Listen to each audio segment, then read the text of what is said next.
Welcome to Made in Moray, the podcast that focuses on the successes and struggles of local businesses. Let's get started.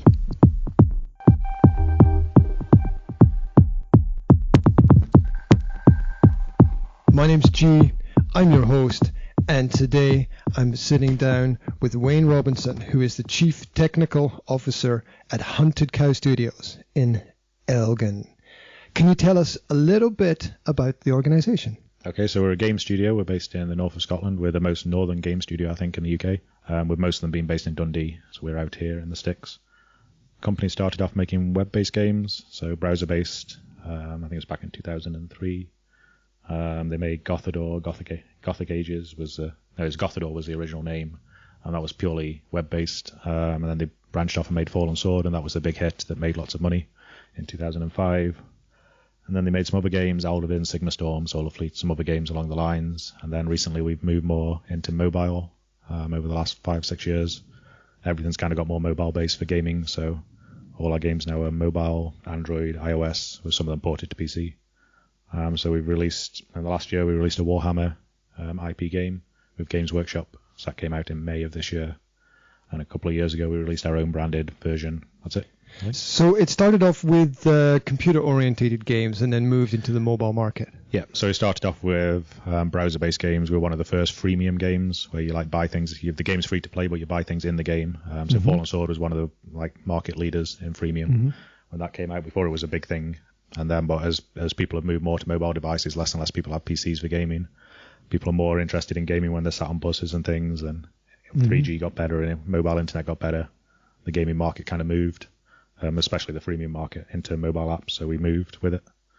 And so we now pretty much we don't do browser-based games anymore. We're now exclusively mobile. Mm-hmm.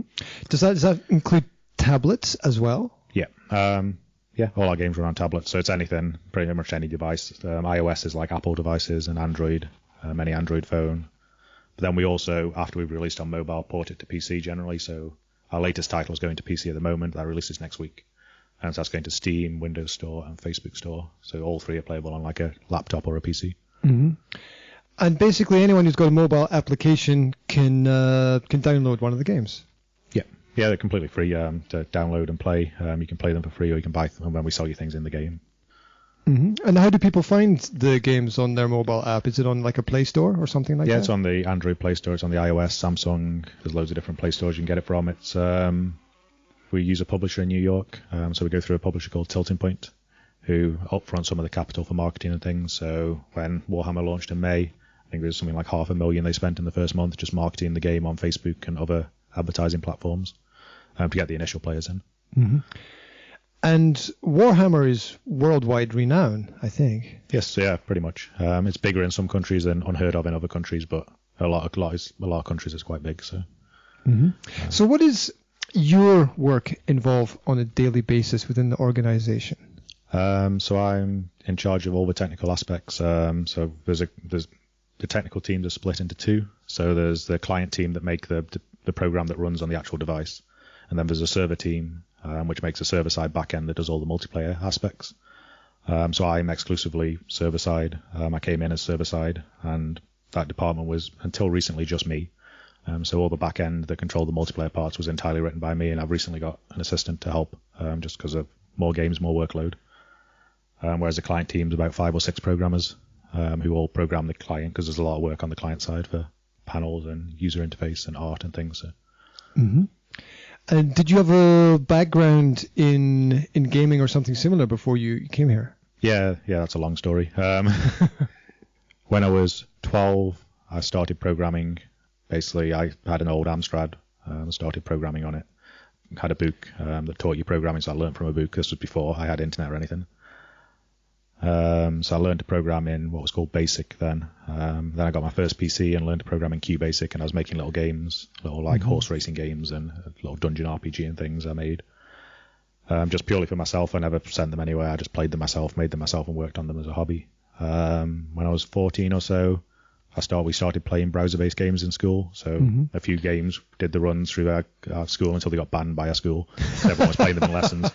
It started with, I think the first game we ever played was Planetarian, which was a game where you have spaceships, you build spaceships and attack each other. Followed by, I think it was Alien Adoption Agency was one of the early runners. You adopt an alien, you level him up, and you use him to kill other aliens. So we were all playing and competing at those. And at the time, I started learning basic web pages and stuff. Like I could make a web page. So we looked at these games. It's like it doesn't look that hard. Like I'm pretty sure I can make one of these.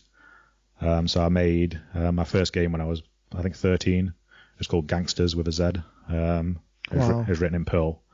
And it was basically you made a character, it had a level, it had some stats, it had some items, you got items, you killed each other, you bought items with money, you stole money off each other, killed each other, and that was the game, and it had maybe 50, 60 people online and that playing it at any one time. It was pretty popular, completely free, because I didn't know anything about money or bank accounts or anything. So I made that, and then eventually, because it was hosted on like a friend's server and stuff, it got shut down just because of didn't have the funds to run it. It became quite popular and kind of killed the server. Oh, wow. So like I think I was maybe 17, 18. I got convinced to make it again in a new language called PHP, and they were just like, "Oh, we miss it." Like the players who played it made a forum and stuff, and were like, "Oh, we want this game back" and stuff. So I was like, "Okay, I'll re-release it." So I lost loads of the code. I rewrote loads of the code. We made what was called Gangsters 2. That was the rebirth of it, and that did alright. Again, it was still completely free. We had maybe a couple hundred players online at the time playing it, and it became more complicated. There were you could do hunting on it and stuff. You could do PvP like before, but it had other like shops and things and other little aspects you could play. So I added to that over the years. In the meantime, I was going to college for electrical engineering, which was unrelated, and I got bored of and ended up dropping out. And I went to work in a drinks wholesaler as a stock manager and stuff. I was doing all this, so it's like I'd go home at night and make this game and work on it for free, and then I'd do this crappy job that I hated in the day. I had like a little window in my PC that showed like the online count and the status of the game at my day job and stuff, so I could see that it was up and working and things in case it broke, so I could go fix it.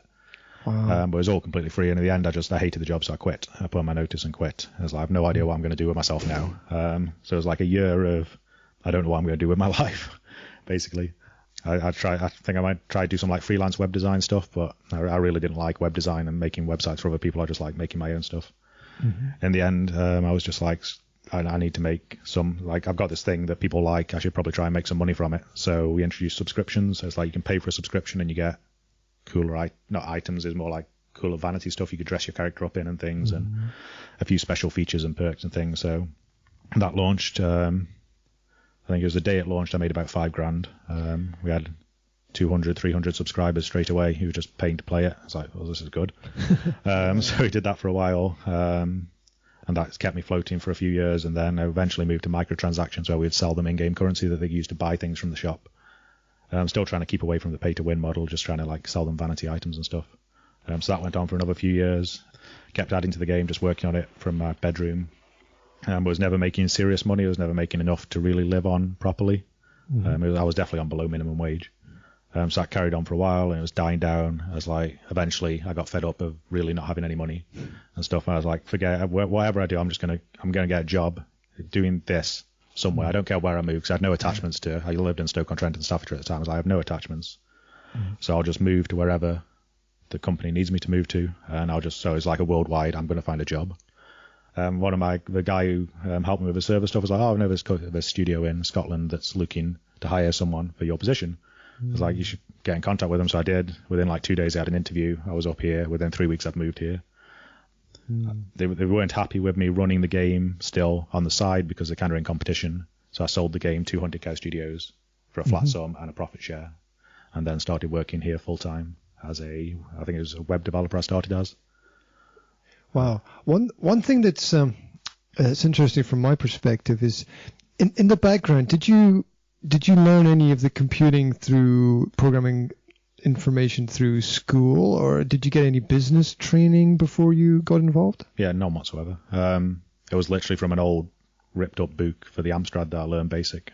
And once you learn one, you can kind of, like QBasic was different because you could learn from the internet a bit. So I slowly learned from QBasic's documentation. I didn't really have the internet access at home then. So I learned just reading the documentation and applying what I knew about BASIC to QBasic. And then when it came to learning Perl and stuff, I had the internet then, and there's tutorials online and stuff. So I learned Perl through the tutorials online, and then so on PHP. Was the Amstrad the same time as like the Commodore computers in the Spectrum? Yes. Or was it? Yeah, it was like a tape. You make your program and then you save it to a tape, and then you'd load it from a tape. It took about 5 minutes, and then you'd carry on working on it. So it's pretty old school. It's like, I think it was my granddad got it for his shop and was just like, well, I don't know what to do with this. So he just gave it to me as a kid when I was like 3 or 4. And then I found it again when I was like 11 and started using it. Wow. So that was almost by accident, by chance, that somebody gave you something, it was sitting around, and one day you decided to have a look at it in more detail, and a whole career has grown out of it. You go back through my career, it was my granddad deciding to just give me this computer because he didn't know what to do with it in his shop.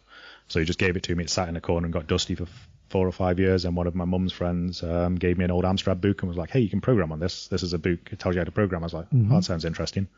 And I was just bored at night. We weren't particularly well off as a family, so there wasn't a lot to do. Evening, watch TV. I didn't have a lot of, like PCs were out then and stuff, but PCs were expensive. So I didn't have a lot to do. So I just sat with the thing and just learned to make things in it to entertain myself. Wow. So, yeah, it was a complete chance that I got into that. So. Yeah, and then I think it's clear that what you discovered that entertained yourself also entertained other people as well. Yeah, there's a bit more to the story as well. When I did get internet access and we were playing games online at night time, I started volunteering for a game called Grail Online.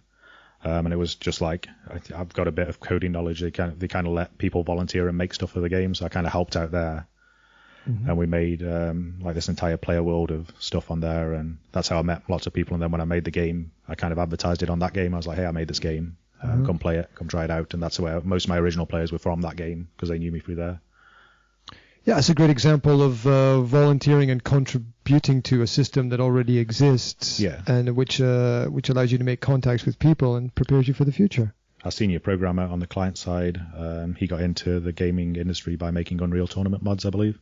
So these mods and things for the already existing game Unreal Tournament, he got into the modding scene and made mods for it and stuff, and that was like, it becomes part of your resume. It's like, look at these cool things I made, and you just show them off, and it shows you've got like that passion to do it in your free time then.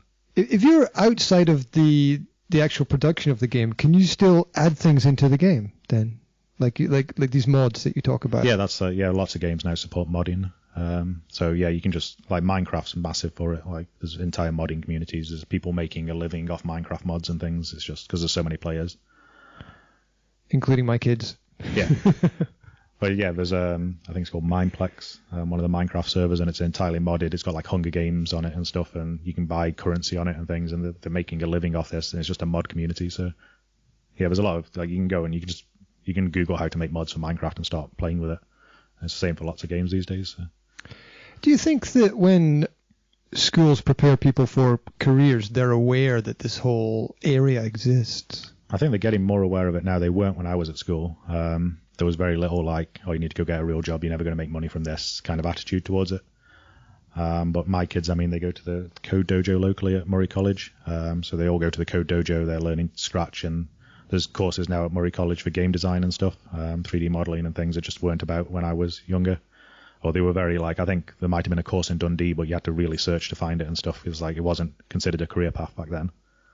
But now, I mean, the gaming industry in Scotland, for the year that Grand Theft Auto 5 released, the biggest export of Scotland that year was gaming, because it surpassed movies, music, wine, whiskey, oil, everything else combined, because GTA 5 made $1 billion in the year it released. So it's like the people are taking it more seriously now, I think. That's quite fantastic. You have just blown my mind with that. It's like, you think how big the whiskey industry is in Murray and things, how big the oil industry is offshore and stuff, and they both got surpassed by GTA 5 releasing from Dundee, one studio in Dundee. And it's insane that all that money from one game. But it was a worldwide massive release. So. It's unbelievable. I'm speechless, right? What are the games and products that people are most interested in the market at the moment? I don't know about the market as a whole. There's a lot of different, like, niches and things for it. Our particular niche is middle-aged business people, are kind of our target market, not kids. Because what happens as you get older, you get less and less free time, but you get more and more money. So these people are getting older. They've got less free time because they've got hobbies and jobs and time spent with their family and stuff. So they don't have much time for games. They can play maybe 5-10 minutes tops at a time on their mobile device. But they have an excess of income because they have jobs and things. So they're fully employed. They're getting promoted. They have more and more income. So the freemium games are kind of aimed at that's a target market. There's a whole other market like Fortnite and things and Minecraft and stuff, which are aimed more at the teenage kids who just have an insane amount of free time but very little money. So that's a completely different market you would target.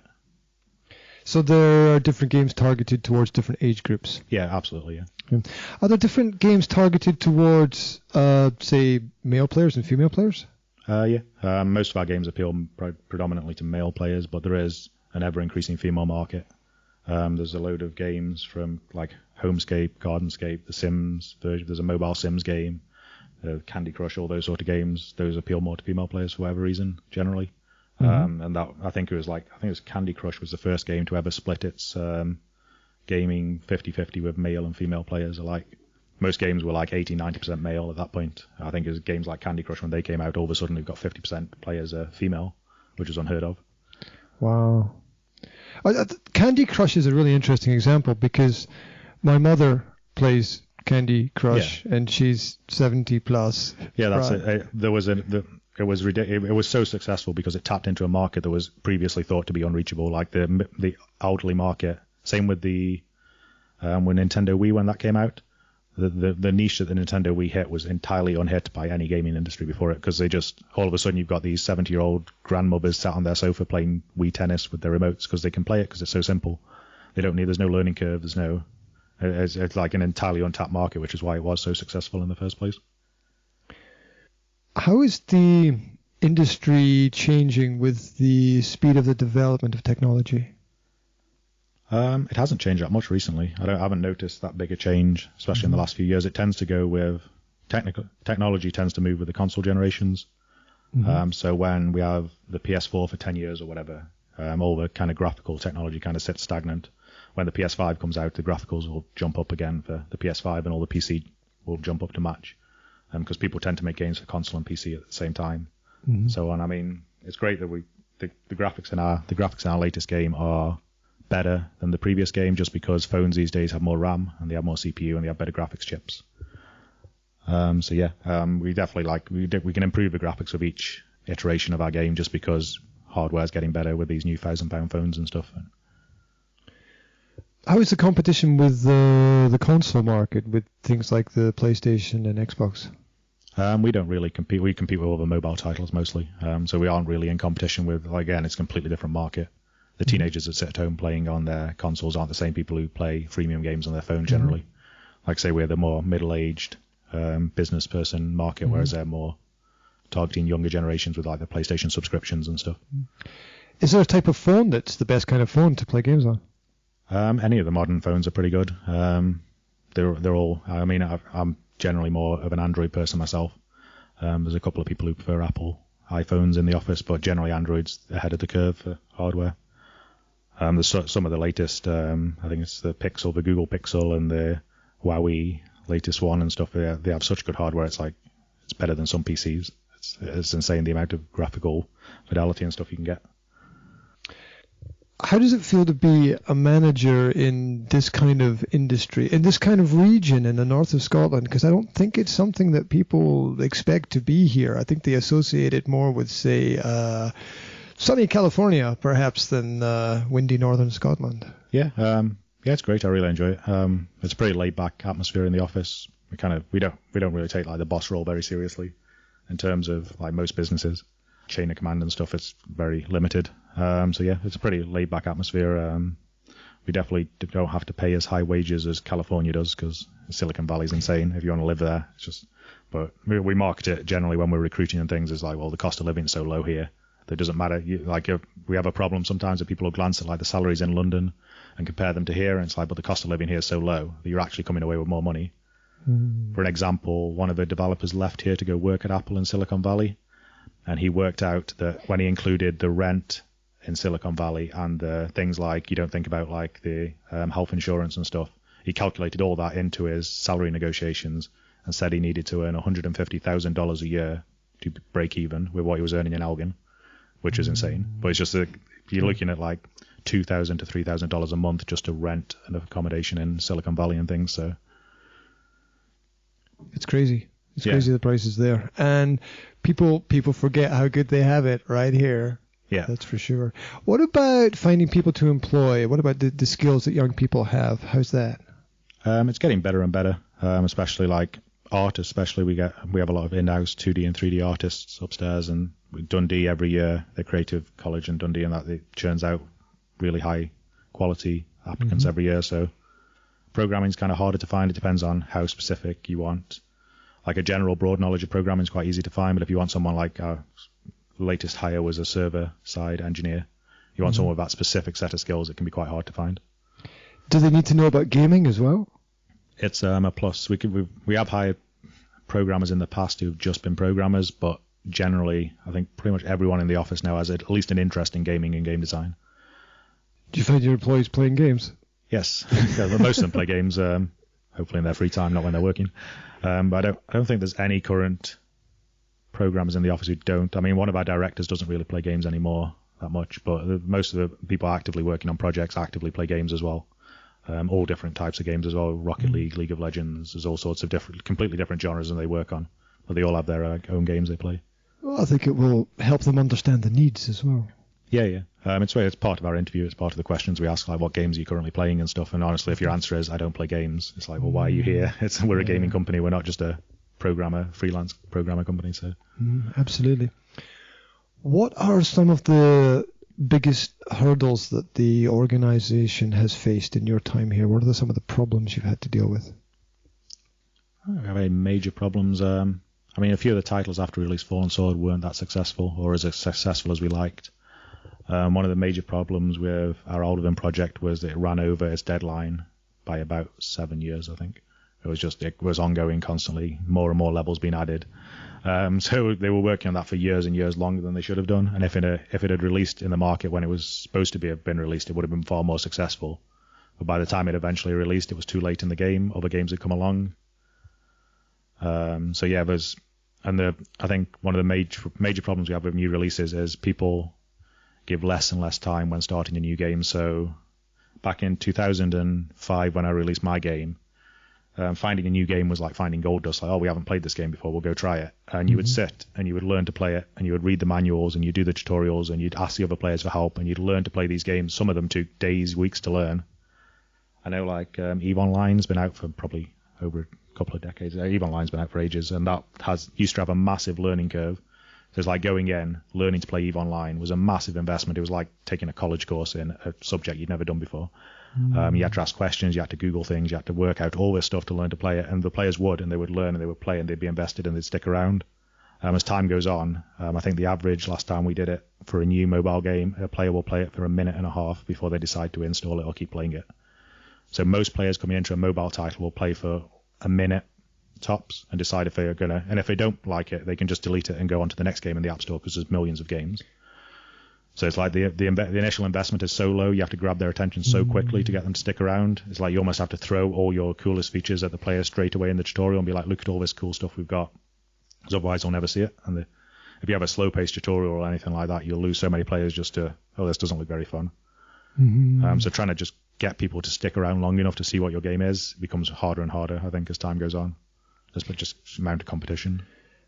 And that's a great lesson for all businesses as well, that if you don't hook people in some way very, very quickly, then there's a lot of stuff that they're not going to see. All the cool stuff later down the line they're never going to get into if it's not shown a little bit. It shapes your development as well, because we have what's called a analytics tunnel, and it's like the number of people who drop off at each step of like your tutorial.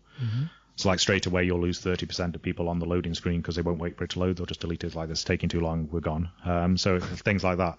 So it's like all of a sudden your first focus is like, okay, we need it to load as fast as possible, and then each step has to be like obvious and lead them by the hand through. Otherwise you'll lose people.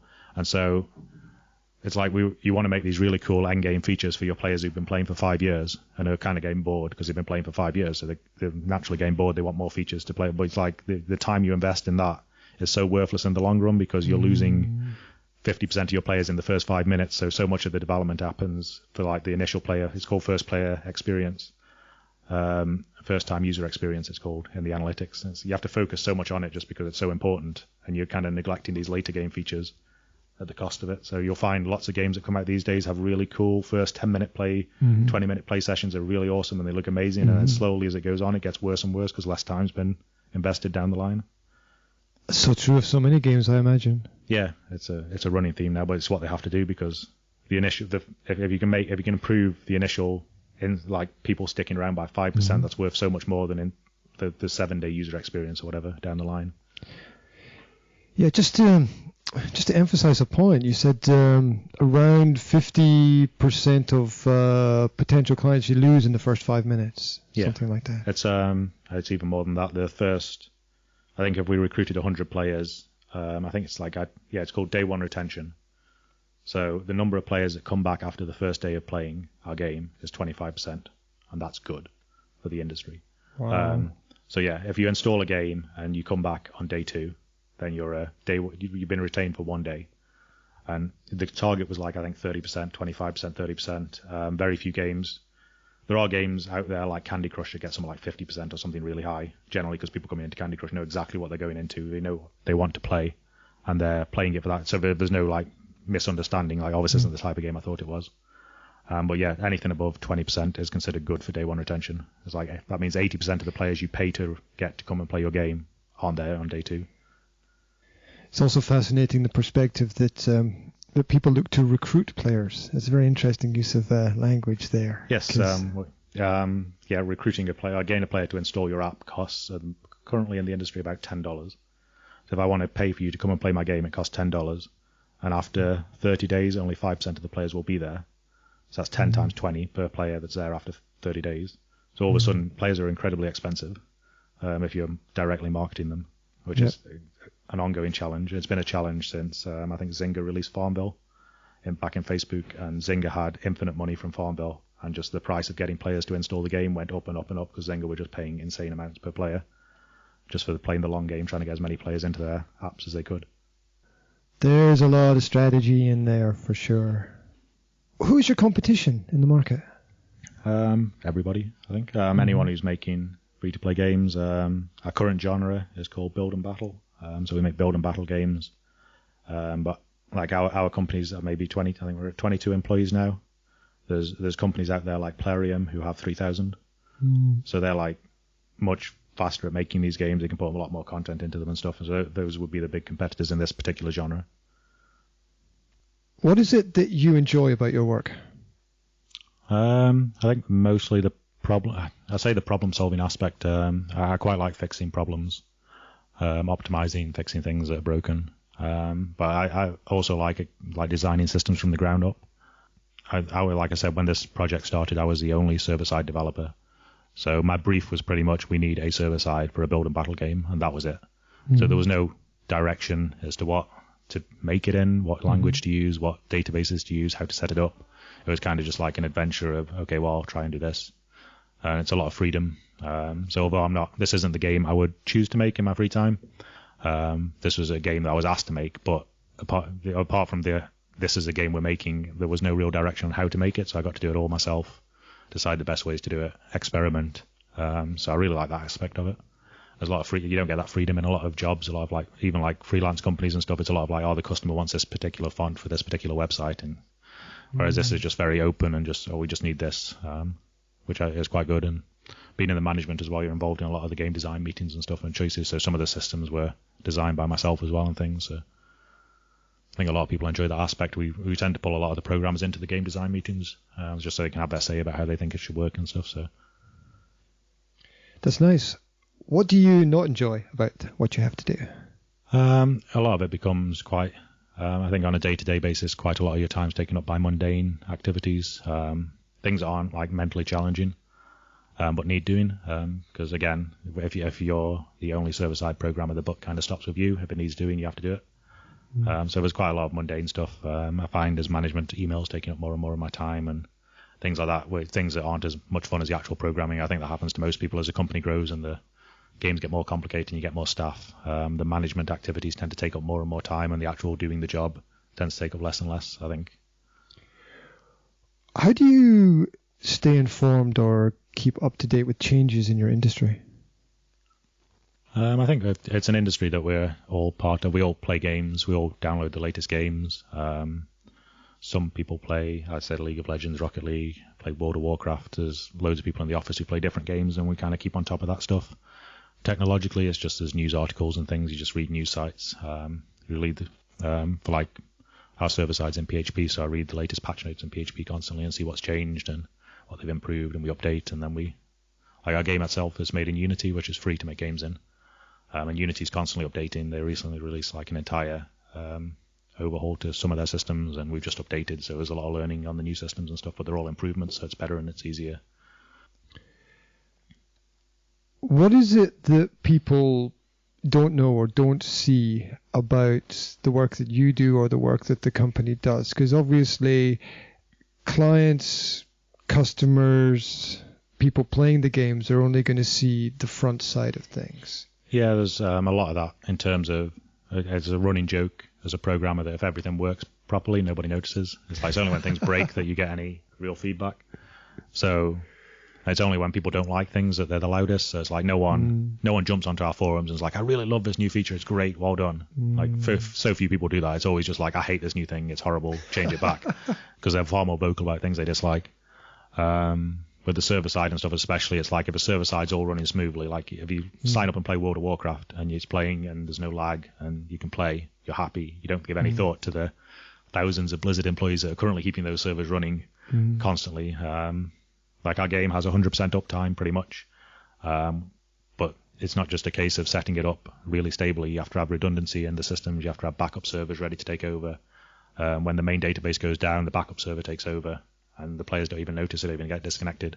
And then I can fix the primary server, and that can go back up and take over again, and the players are still playing. They don't realize that that's even happened, and that's the dream really. It's just like have so much redundancy in the system that they don't even notice when things break.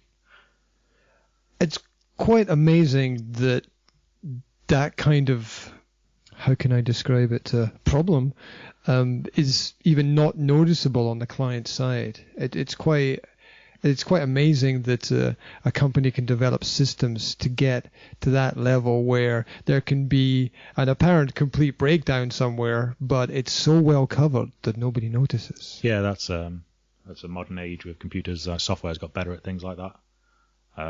Especially like horizontal scalability, it's called. So vertical scalability was this system's running too slowly. We need to just throw more hardware at it. It needs bigger CPUs, more RAM, more memory.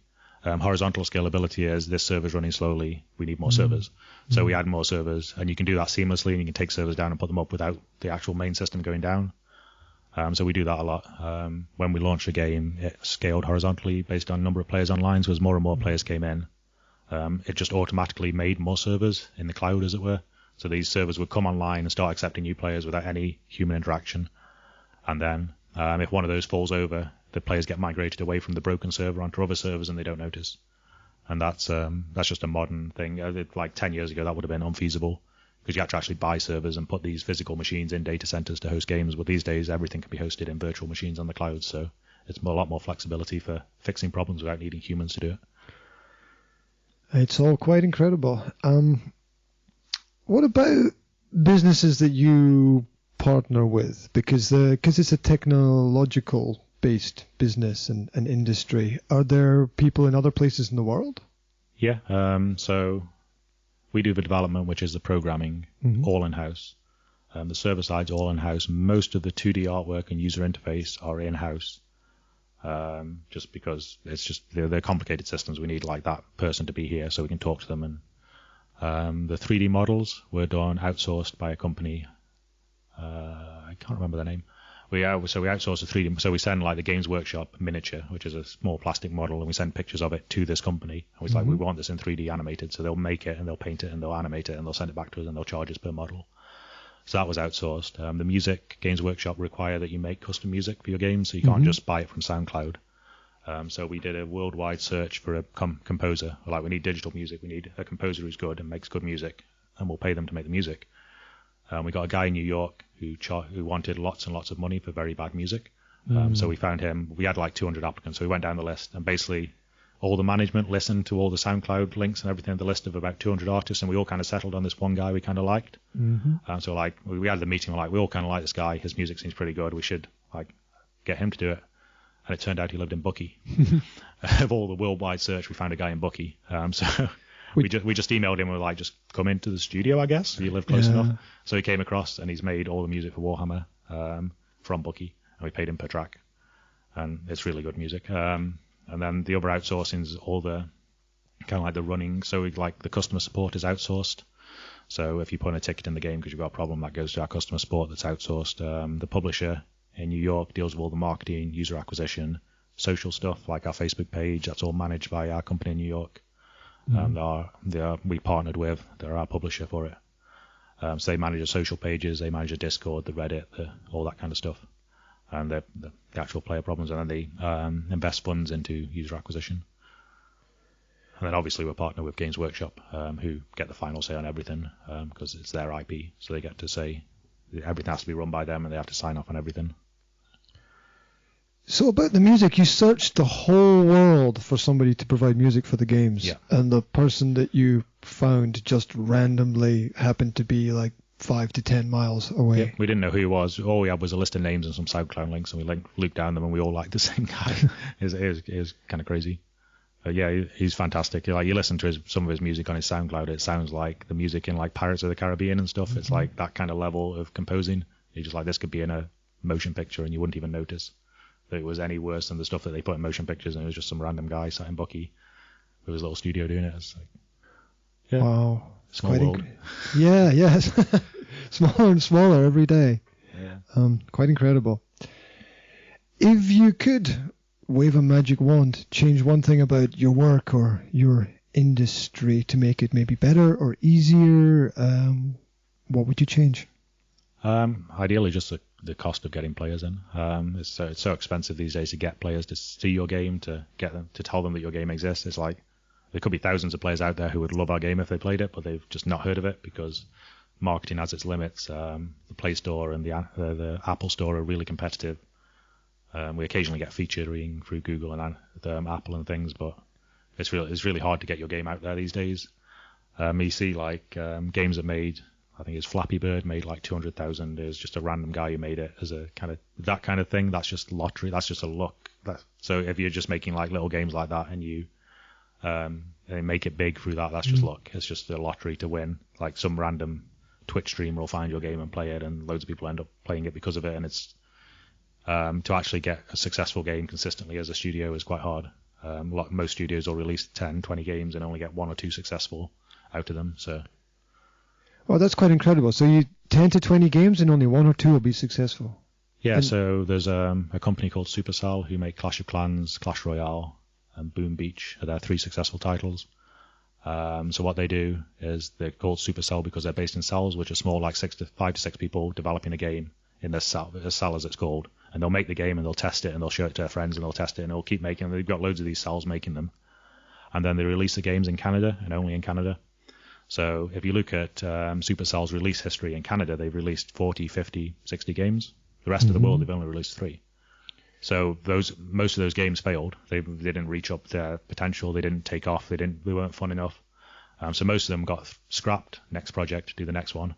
And it's only the few that are successful that actually made it out into the worldwide release. So Supercell, if you look at them from the external point of view, they look like a really successful company as far as their game releases go. Mm-hmm. That's because that's the cream of the crop. They're the best games they could make of all the games they made that they released. And that seems to be the approach with quite a lot of studios these days, is to make lots of games and then find the ones that are fun and just roll with them.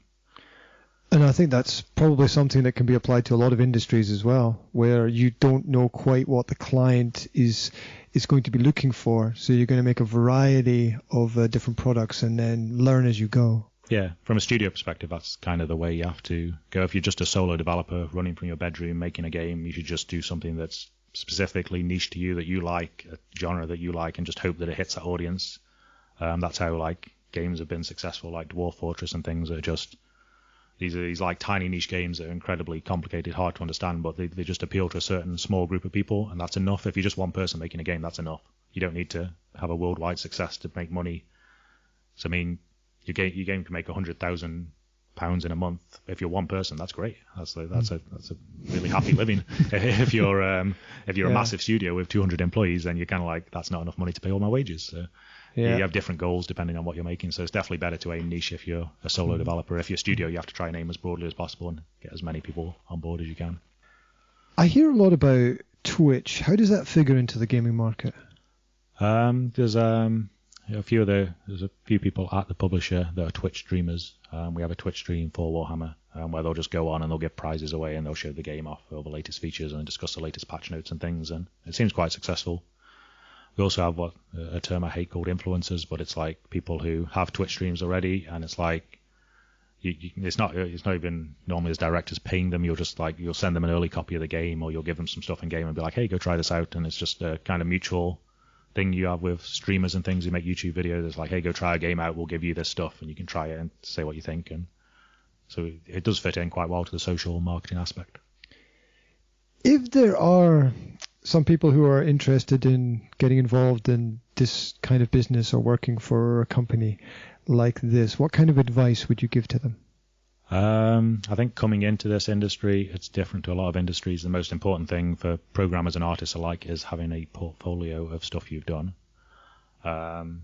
Which is, I mean, if you want an art portfolio and you go to art college, it's a really good way to build a portfolio. Because you're going to be making a lot of art in a lot of different things, and you're going to branch out into outside your comfort zone. You're going to make a lot of art. So most of our artists are hired from Dundee. They've come from college because they have these really broad portfolios of stuff they've made in college. Mm-hmm. Our programmers can be from anywhere. We've got programmers with university degrees. We've got programmers who, like me, were college dropouts. It makes a difference if you can come into a meeting and just be like, I made this thing. It's cool. I'll show it to you, and people can look at it. And that's all. Some people get that by going through college and meeting people in college who want to make games as well and making small games in college. Other people do it in their bedroom by themselves. Do you employ people by first putting out an advertisement, or do you get people coming to you at random times saying, I've got these skills? The random times one seems to be very rare. Mostly it's like we have this job position and we wait for applicants. But like most companies, if you have like an exceptional person apply, sometimes you just be like, we'll just hire this person regardless. Even though we don't need them, they're that good, we'll just hire them now. Mm-hmm. Yeah, makes sense. What could the local community do more of to support this organization or the kind of work that this organization is doing? In Moray specifically, not much. They've been pretty supportive. We've got, I think, Elgin Bid help fund. They help fund some of our hardware upgrades and things. They helped. There's quite a lot along the line. So I mean, they've already been quite supportive.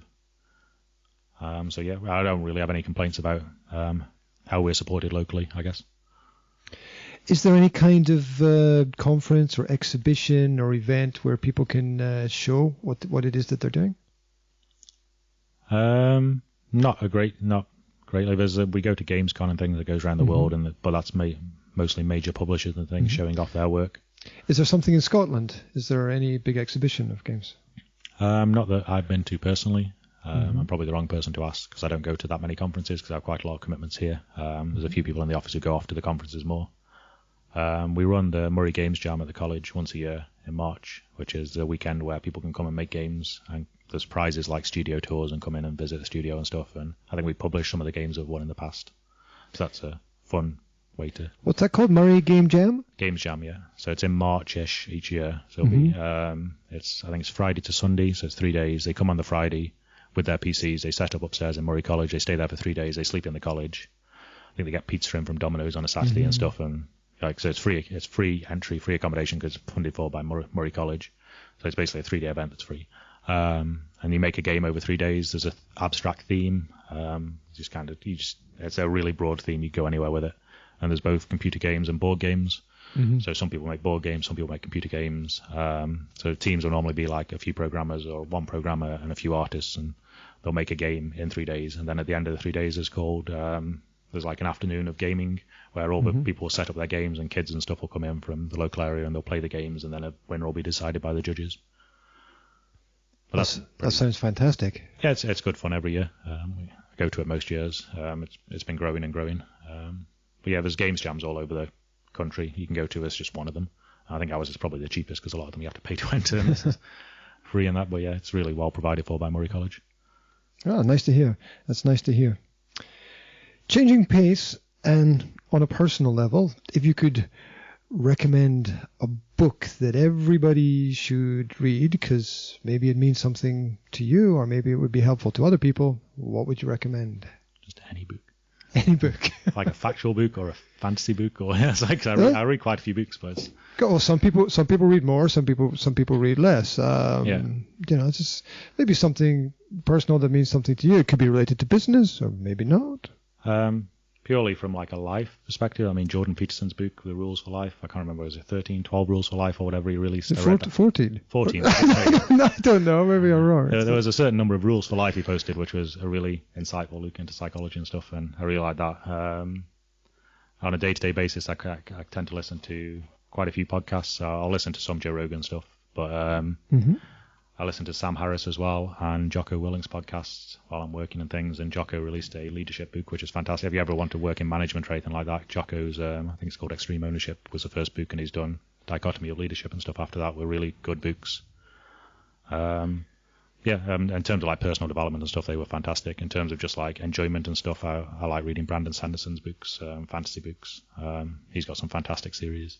The Stormlight Archive was one of them, and that was amazing. I spent 2 years reading The Wheel of Time as well and things like that. So 2 years? 2 years to read. It's 13 books, The Wheel of Time. It's a massive series. Wow. But it's a fantastic series. And it was finished by Brandon Sanderson because Robert Judson died before the last two books were published, so that's how I got into Brandon Sanderson's work. So I read all those books as well. But yeah, I tend to listen to like factual books like Jocko's books and Jordan Peterson's. I tend to listen to them as audiobooks when I'm like at the gym or when I'm working and things, whereas like fantasy books I tend to like sit down and read on my Kindle. I noticed previously that you have a gym in the office. We do, yes. Yeah, so that people who are working here, if they need to let off steam or just work out on a daily basis, they can use it. Yeah, some use it before or after work. It's got a couple of cardio machines and mostly strength training stuff now, but it's one I use myself. I do quite a bit of rock climbing and Brazilian jiu-jitsu and things, so I do strength training as well in there. So. Well, it's nice to find a company that actually is focused on its employees enough to actually care about the health side as well, because obviously if you're working with technology and you're working with computers and screens and stuff, you're going to need a break every now and then.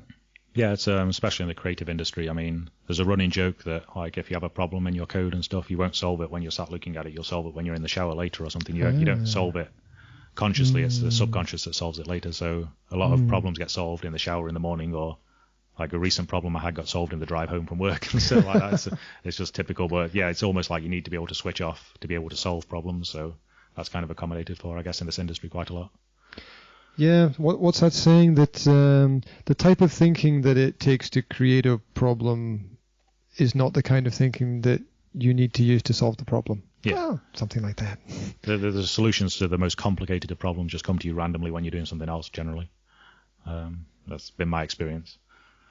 Yeah, and it's good to give people different environments as well to work within. It changes the way you think. Yeah.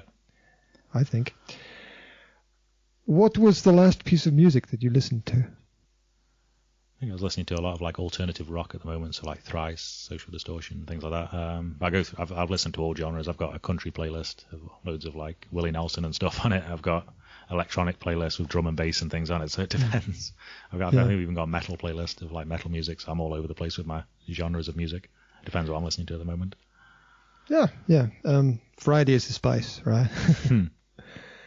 Time travel is possible. Where would you go? Time travel is possible. Where would I go? I should have pre-read these questions. I got these little tricky ones at the end here to catch you out.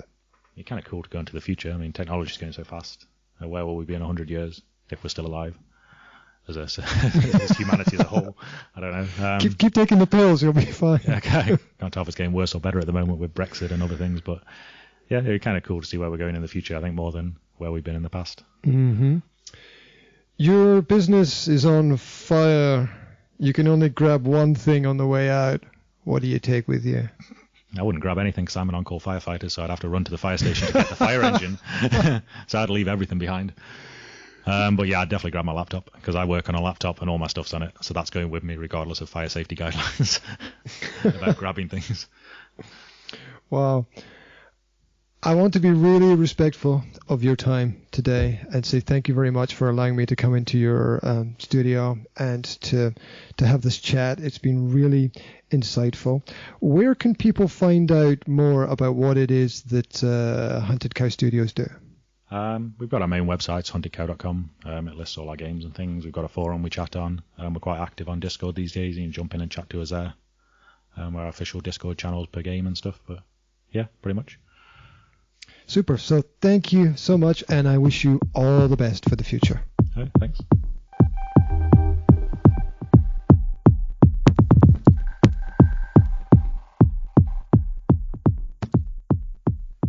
Made in Moray is a product of the Academy of Language Therapy and Life Coaching. Book a free online personal or professional development consultation today. What are you waiting for?